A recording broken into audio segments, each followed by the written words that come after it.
বলছেন বালা মান আওফা বিআহদিহি ওয়াত্তাকা ফাইন্নাল্লাহা ইউহিব্বুল মুত্তাকিন। হ্যাঁ, যারা ওয়াদা রাখে, আল্লাহকে ভয় করে, আল্লাহ তাআলা এই মুত্তাকিদের বড় ভালোবাসেন। মুত্তাকি অর্থাৎ আল্লাহ সচেতনতা, আল্লাহ ভীরুতা যাদের ভেতরে আছে, যে কোনো পরিস্থিতিতে তারা ভাবে যে আল্লাহ তাআলা আমাকে দেখছেন, এই সেন্স, এই অনুভূতি যার মধ্যে আছে সে মুত্তাকি। তা আমরা মানুষের সামনে যেভাবে যেরকম সৎ থাকি, আমরা যদি মানুষের চক্ষুর আড়ালেও সৎ থাকি তাহলে আমরা মুত্তাকি। বুঝতে পেরেছেন? মুত্তাকির তাকওয়ার অনেক সংজ্ঞা আছে, অনেক সংজ্ঞা। সবচেয়ে সহজ সংজ্ঞা হচ্ছে মানুষের সামনে আমরা যতটা ভালো, আমার প্রাইভেট লাইফেও যদি আমি ততটা ভালো হই তাহলে আমি মুত্তাকি।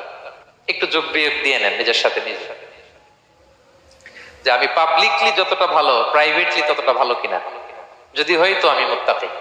তাআলা বলছেন বালা মান আওফা বিআহদিহি ওয়াত্তাকা ফাইন্নাল্লাহা ইউহিব্বুল মুত্তাকিন। হ্যাঁ, যারা